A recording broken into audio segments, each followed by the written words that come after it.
आज ना छबड़िया नहीं भाई यार, क्या कहूँ मैं पता नहीं यार। मैं जेन्युइनली बताऊँ, मैं जितने भी टॉपिक करूँगा ना, मैं यूजुअली इन टॉपिक्स को अवॉइड करता हूँ अवॉइड क्या करता हूँ, और कभी पिक करना होता तो मैं ज्ञानी पे करता हूँ।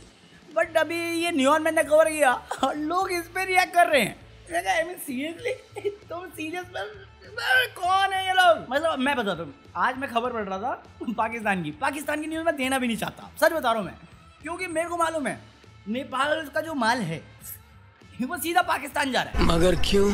अरे भाई पता नहीं कौन सा कोई टूर्नामेंट चल रहा था उनका, पाकिस्तान की लड़कियों की टीम थी कोई, वो डिस्क्वालीफाई मतलब निकल गई। उसका प्राइम मिनिस्टर कांग्रेचुलेट कर रहा है जीतने पे। साला वो जो ट्विटर पे वो होता है ना कम्युनिटी नोट्स, वो बोल रहा है कि झूठ बोल रहा है, मतलब बिना भूखे ही कर सकता है। खुद को डोनाल्ड ट्रम्प समझ के बैठा है, खाना खिले आते तो बहुत ज्यादा बढ़ गया। गजब बेइज्जती है। अभी इतनी अनस्टेबिलिटी है, खबर आई कि माइक्रोसॉफ्ट अपनी जो ऑपरेशंस है वो पाकिस्तान में बंद कर रहा है। पॉलिटिकल और जो भी टेंशन बना हुआ है पाकिस्तान के अंदर, माहौल बना हुआ है, ऐसी खबर आई। इस पे इंडिया वाले खुश हो गए, ये सही किया, मजा आ गया, मजा आया। अबे तुम्हें क्यों लगता है कि वो ओरिजिनल बाय कर रहे थे? हम लोग खुद पायरेसी वाला यूज कर रहे हैं मोस्टली। वो कहते हैं भाई मतलब माइनक्राफ्ट में उनको क्रीपर नहीं मिलेगा, ये तो क्रीपी हो गया उनके साथ, अबे पायरेसी में खेलेंगे वो। यार क्या बकैती है तुम्हारी, इसमें खुश हो जाते हैं बताओ? इसमें ये खुश होने वाली बात है? अपने घर के लगे बड़े हैं बट उसका बर्बाद हो रखा है, ये देख के खुशी मिली मुझे। हमारे यहाँ ऐसा ही होता है। दूसरा वो रामायण को लेके बकैती बवाल मचा दिया वो साई पल्लवी को लेके। तो तुम्हें मालूम है रामायण में अभी जो आ रही है नीतीश तिवारी की, उसमें रणबीर कपूर राम बनेंगे और साई पल्लवी सीता का रोल प्ले करेंगी। और ऐसा कह रहे हैं कि काजल अग्रवाल जो है वो यश की वाइफ मतलब रावण की वाइफ का रोल प्ले करेंगी। तो इसमें जो अंधभक्त हैं जिनके दिमाग में गाँव चलता है वो सटिया गए, बोले रणबीर कपूर ये बीफ ईटर लॉर्ड राम बनेगा, है बीफ ईटर।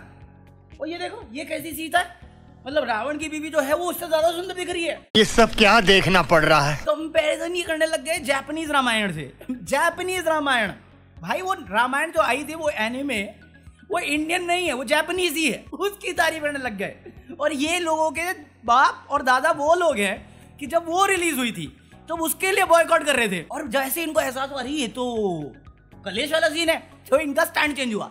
ये रामानंद सागर पे आ गए कि देखो ये जो किरदार हैं राम रावण सीता लक्ष्मण, ये पूजने किरदार है, इनके लिए कैरेक्टर होना बहुत जरूरी है। जैसे अरुण गोविल में था, हैं जो सीता माता का कैरेक्टर प्ले करती थी उनमें था, या लक्ष्मण का जो आता है क्रोध वैसा था, या रावण जिसने प्ले किया था वैसा था। ये सब एक्टर्स थे और इन्होंने भी अपने लाइफ टाइम में ये रामायण करने के बाद सी ग्रेड फिल्मों में काम किया है जो चली नहीं है फिल्में। जोर जोर से बोल के लोगों को स्कीमें बता दे। काजल अग्रवाल सुंदर दिखती है बट साई पल्लवी भी सुंदर दिखती है। आप गोरे काले करने वाले हो या सावला रंग पे भेदभाव कर रहे हो? क्योंकि काजल अग्रवाल ब्यूटीफुल है ऑफ कोर्स है, बट साई पल्लवी में एक इनोसेंस है, उसके चेहरे में कुछ खास तो है भाई, जो अपीलिंग है, जो इनोसेंस दिखाता है। और इस बात को मैं कभी डिनाई नहीं करूंगा, उसका एक वाइब अलग है, तुम कंपेयर नहीं कर सकते। सबके अलग अलग स्टैंडर्ड है, अलग अलग लिविंग है और अलग अलग वाइब आती है, तुम सबको मैच कैसे कर रहे हो? तुम्हारी हिपोक्रेसी ये आज के दिन में टारगेट करने के लिए क्यों होती है? तुम अपना पास्ट भूल जाते हो कि तुम कितने गिरे और तुम किस पार्टी को सपोर्ट करते हो, ये भी जानता हूं मैं। कि जब कोई कन्विक्टेड क्रिमिनल होता है उसको बेल मिलती है तो तुम मुझे हार माला पहनाते हो और क्राइम भूल जाते हो कितना संगीन जुर्म था उनपे। आशाराम को पूजने वाले तुम मुझे कैरेक्टर सर्टिफिकेट मत दो लोगों का, वो एक्टर से उनको एक्टिंग करने दो, परफॉर्मेंस देने दो, बकैती तुम मत करो। मैं तुम्हारे बाप का नौकर नहीं हूँ। बट अभी एक केस आया था जहाँ पे एक औरत ने कहा कि मेरी सोसाइटी में कोरियर वाला बन के आया, उसने बोला मैंने कोई डिलीवरी मंगाई है, तो मैंने बोला मेरे पास तो कोई डिलीवरी मैंने तो नहीं मंगाई। उसने बोला साइन करना पड़ेगा, तो मैंने गेट खोला, जैसे ही मैं पेन लेने गई उसने मेरे पे स्प्रे मारा और फिर मेरे साथ दुष्कर्म की। सैड केस अटेम्प्ट टू दुष्कर्म लग रहा है। तो इवन कह रही थी कि मेरे फोन में सेल्फी छोड़ के गया है। मैं कहा ये कौन सा क्रिमिनल है? कहती सेल्फी तो ले ली, कहता है कि मैं वापस आऊंगा, धमका के गया है। मैं कहा ये कैसा क्रिमिनल है बे? क्राइम कर रहा है, अपना सिग्नेचर छोड़ रहा है, प्लस अपना प्रूफ छोड़ रहा है और फिर चैलेंज भी कर रहा है कि मैं आऊंगा। ऐसा लड़की का कहना था। इन्वेस्टिगेशन में आया कि दोनों एक दूसरे को जानते थे, लड़की ने खुद बुलाया और जो सेल्फी ली वो भी लड़की ने ली थी। तो जब से ये हाईलाइट हो, मतलब एक दिन हुआ तो आउटरेज था कि लड़की के साथ गलत हुआ, दूसरे दिन पुलिस इन्वेस्टिगेशन में ये आया तो कहते देखो आदमी तो बेचारा है, मासूम है, आदमी के पास कानून ही नहीं। ये सारे कानून औरतों के लिए हैं। आजकल की औरतों को हुआ क्या है, कहीं आग है कहीं धुआं है। अबे साले, क्योंकि अभी रिसेंट टाइम में वो सारे केस हाईलाइट हुए हैं कि आदमी पर अत्याचार हो रहा है या कानून ऐसा व्यवस्था है। भाई बहुत ज्यादा ऐसे केसेस हुए हैं और आज भी होते हैं। रिसेंट टाइम में कुछ ऐसे केस है जहाँ पे तुम्हें पता चला कि मासूम आदमी के साथ हो गया। ये सालों से औरतों के साथ होता आया है। तो ये लोग जब ये दोनों साइड दूसरी साइड है ना, ये इस पे इस तरह हो रहे थे, बट सालों से इन्होंने कोई बात नहीं करी। औरत तो खूंटी से बांध के रखेंगे, लड़का पैदा किया तो शाबाश, लड़की पैदा की तो दहेज नहीं है तो अभी 2-3 दिन पहले का केस है। दहेज के केस में 10-20 दिन में लड़की ने अपने आप को सेल्फ डिलीट किया क्योंकि दहेज में डिमांड चल रही थी। वो बात नहीं करेंगे, बट ये कुछ ऑर्गेनाइजेशन बना के बैठे हैं मेंस राइट करके, तो ये उस चीज को हाईलाइट करते हैं। और मर्द अपने आप को इतना बेचारा और बेबस समझ चुका है कि वो मर्द नहीं है, वो आदमी हो चुका है। मर्दानगी इनकी चली गई। जैसे इनका डर का माहौल आया कि अच्छा क्या मतलब थप्पड़ नहीं मार सकते, थप्पड़ मारेंगे तो जेल हो जाएगी, ये अलाउड नहीं है।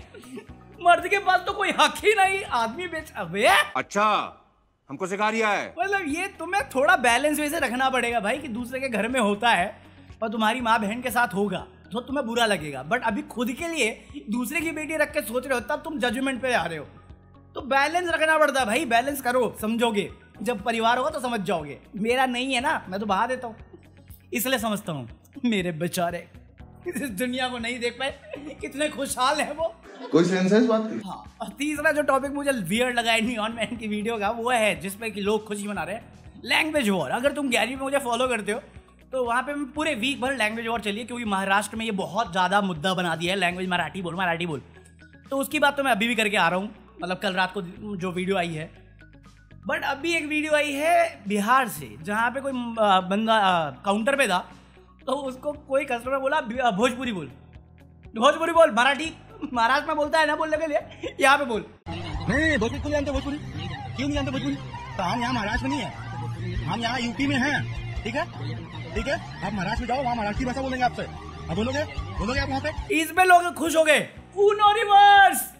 साले तुम खेलते भी हो ऊनो रिवर्स? मैंने तो नहीं खेला आज तक, बड़ी मुश्किल से मैंने मोनोपोली सीखी है। ऊनो रिवर्स का तो मेरे को पल्ले ही नहीं पड़ता, खेलते कैसे है ये ऊनो रिवर्स। ये चीज इतनी सैड और इतनी बैड है ना देश के लिए। ये वही लोग हैं जो खुश हो रहे हैं, मजाक कर रहे हैं इस चीज का, जो बहुत बेकार लगता है मुझे।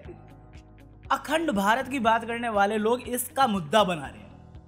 अखंड भारत बना के करोगे क्या? जहाँ पे तुम एक शहर से दूसरे शहर जाओगे, तुम्हें वहाँ की रीजनल लैंग्वेज सीखने के लिए डिमांड हो जाएगी, या तुम्हारी जान रिस्क में आ जाएगी, या तुम्हारा परिवार रिस्क में आ जाएगा। क्या फायदा उस चीज़ का? फिर एक लैंग्वेज की प्रेफरेंसिव कम्युनिकेशन तक मेरे को समझ में आती है, फोर्स करना और फिर ये हर जगह फैलना एक बीमारी के बराबर है। कि पंजाब में जाओगे तो पंजाबी सीखो, पंजाबी में भी सब लैंग्वेजेस हैं। नॉर्थ ईस्ट जाओगे तो वहाँ पे सीखो, वहाँ पे तो भाई साहब और ज़्यादा लैंग्वेजेस हैं और सब लैंग्वेजेस हैं। तुम दिल्ली हरियाणा में अपनी लैंग्वेज है, उनकी भी डिफरेंट है, बिहार में डिफरेंट है।